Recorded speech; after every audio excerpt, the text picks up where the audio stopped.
Hello, everyone. I'm so glad that you're here, that you decided to learn more about life insurance.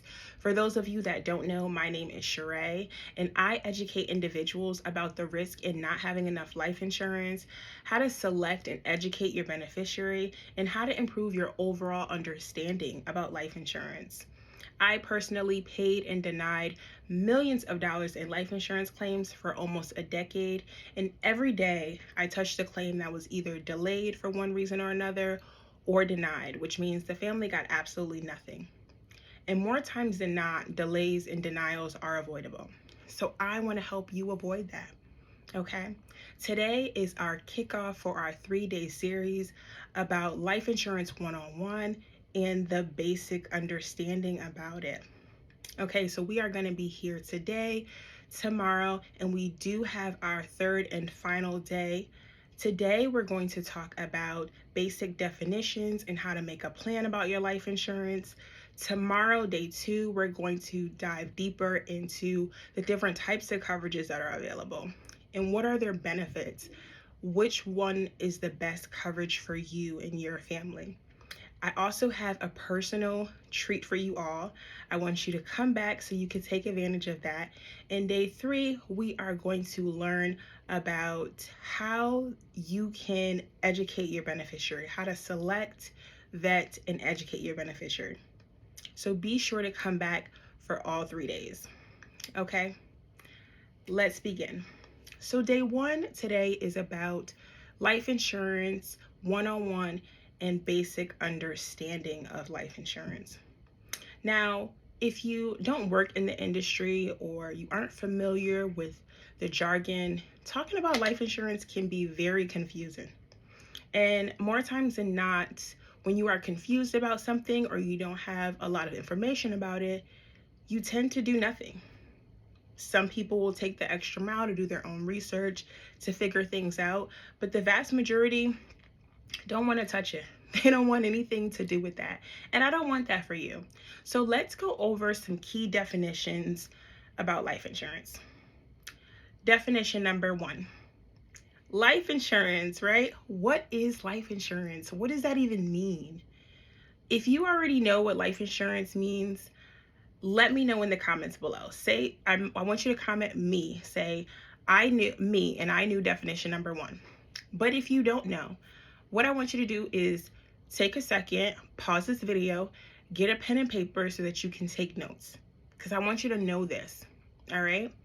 Definition number 1, life insurance. What is life insurance? Life insurance is simply an agreement between you and an insurance company that proceeds will be paid to your beneficiary upon your death. Simple. That's exactly what it means. Just what you think it means. Upon your passing, your life insurance, funds that you have been paying into or funds that have been given to you by an employer, whatever the case may be. We either have life insurance through our employer or we can have life insurance from a third party, a bank or an outside insurance company. But the agreement is between you and that company that these proceeds will be paid out upon your passing to your named beneficiary. I hope you have a beneficiary named. Okay. I am a stickler for leaving beneficiaries blank. You don't want to do that, because if you don't know, leaving a beneficiary blank, meaning you haven't named one, you haven't filled that section in on your insurance form. Leaving that blank tells the insurance company that you are giving them permission to pay who they want. They could pay anyone. And if you haven't read your policy, then you don't even know who that anyone could be. An insurance company will have their own line of succession as to who they will go through, what order they will go through to pay who they want if you've left that section blank. But that's a whole nother conversation for a whole nother day. Life insurance is simply an agreement between you and the insurance company that proceeds will be paid out to your named beneficiary upon your passing. That's key. The second definition that we'll talk about is, what is a policyholder? What does the insured mean? I'm not sure if you've ever heard that term. In the life insurance world, we say the insured often. And the insured is simply you. If you have a policy, you have a life insurance, if your name is Jane Lee, Jane Lee is now the policyholder of the life insurance that she has through her employer. My name is Sheree. I have life insurance. That means Sheree is the policyholder, aka the insured of her life insurance. Okay? The third definition is something that I've mentioned a few times already: policy. What is a policy? A policy is guidelines or rules that have been identified based on the agreement between you and the insurance company. So, most people don't know when you get life insurance, you're entitled to receive a packet, which is your policy. Think of it as the deed when you buy a house. When you become a homeowner, you sign the deed to that house. Now, you don't get that deed to have yourself until you have paid off your mortgage, but you do get a deed. And you're supposed to read through that deed.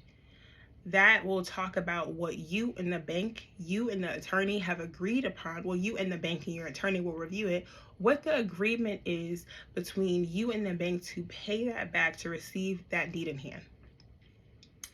Now, I once heard a story about a new home buyer, a husband and wife. They were searching for their first home together, and they were super excited. They were able to lock in a very low rate, and it wasn't until they went to their closing that, in reading their deed, that the interest rate had almost tripled what they had agreed upon. And during that meeting, they decided to back out of purchasing that home because someone had increased that insurance rate without speaking with them. That had never been agreed upon with both parties that were involved, the soon-to-be owners and the bank. Just imagine had they not read that. They would have been locked in a mortgage that they probably may not even have been able to afford, right? Now, apply that to life insurance. This is why it's so important to read and understand your policy. Because what I saw happen often when I denied claims or there was a delay for an additional information that we needed to obtain, the family, the beneficiary, they always wanted to know why. They always wanted to blame the insurance company for whatever the situation was, if it was a delay or a denial. The insurance company was to blame.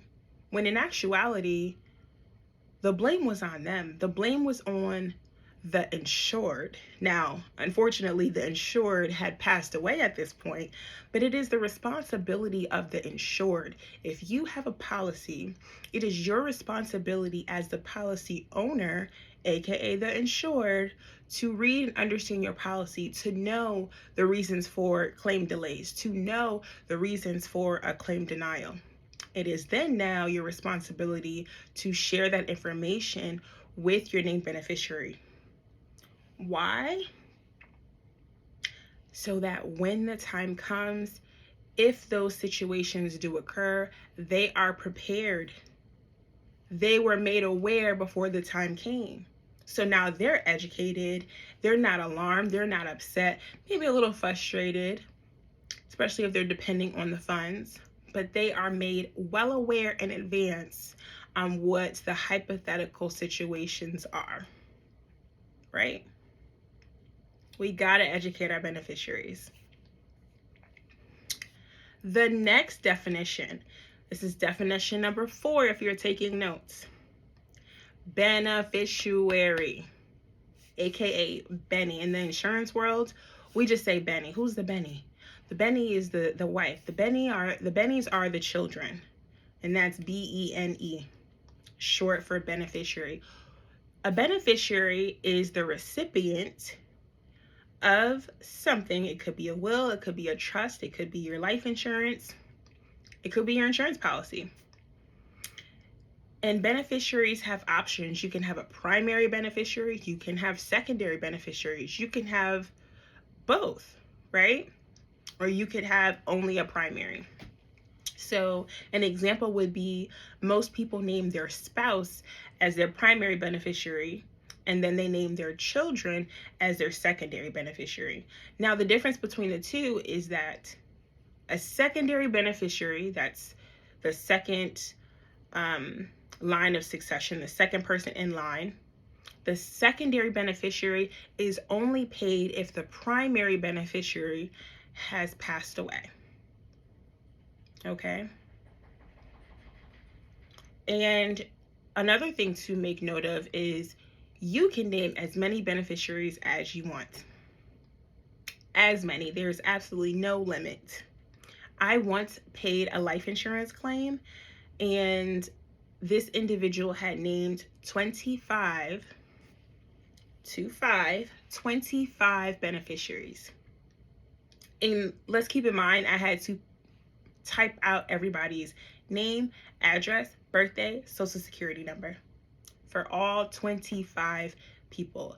That probably took me a couple hours just to pay out that claim, because in addition to typing those things up, I'm confirming coverage and I'm triple checking that I have the right names and addresses and spellings of all of those people. So it took me a while to complete that claim, but this person had 25 beneficiaries.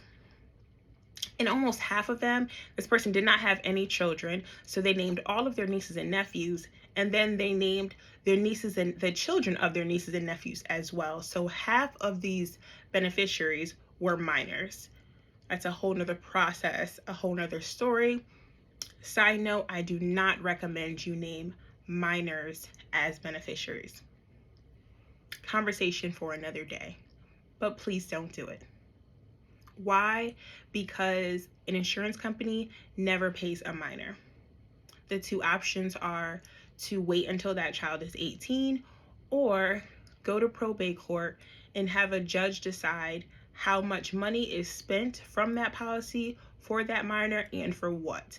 So look at it as you would have to run every transaction that is made by a judge only if they give you an approval to do so.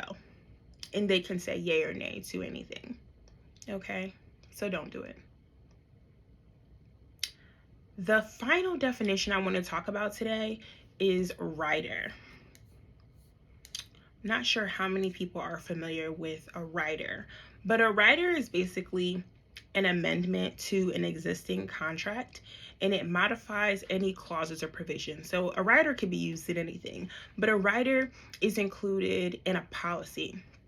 An example would be, say, a rider could say that they are now changing their probationary period from 90 days to 120 days. So if most jobs have probationary periods, and in terms of a policy, your probationary period is the point where a policy says that a claim can only be paid out if this person has met their probationary period.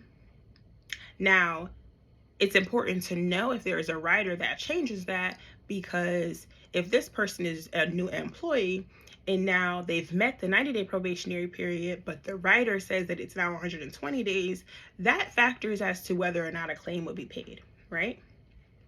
Another example could be adding a suicide exclusion.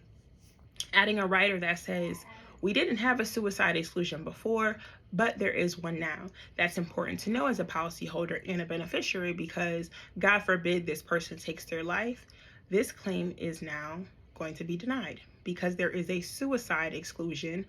Now they've added a rider including a suicide exclusion in that policy. Okay. So those were 5 key definitions that I want you guys to keep in mind. That is life insurance, policyholder, aka the insured, a policy, beneficiary, and a rider. A rider. Let me know if you guys have any questions about those definitions. The next thing I wanted to talk about today, as we kind of bring day one of this series to a close, is how to make a plan with your life insurance. Now, many people get life insurance, and there's so many different thoughts and conversations as to what the purpose is, how do you use it, how much do you need, all of the things. Step number one in getting life insurance is to really identify what the purpose is. Most people will use it for final and burial costs. That makes sense, right? But there's a vast majority of people who actually want to build wealth. They want to leave a nest egg for their children's children. They want to, or they have to, replace income that might be lost for their spouse. If something happened to them suddenly, how will their family maintain their same lifestyle if they are no longer here? Right? So I need you to identify, what is the purpose of you getting life insurance? It needs to be about more than just have it, just have some. What is the purpose? What is the purpose of you going to work every day or being an entrepreneur and a business owner? Because you have bills to pay, because you need to keep a roof over your head, because you need to eat. You have a car that you need to drive and put gas in, right? There's a reason why we go to work every day. The money that we will make in our paycheck, we're telling it where to go. We're allocating where those funds are going to be used. You need to do the same thing when it comes to your life insurance. You tell the money where it's going. And those are through conversations that you have with your family. Those are through creating trust and wills to say, I want this in place, because this is your voice. Your beneficiary, your will and trust, they are your voice when your physical body will no longer be here. So you need to be specific about what the purpose and goals are with your life insurance. The second point I want to make about that is learn how much you need.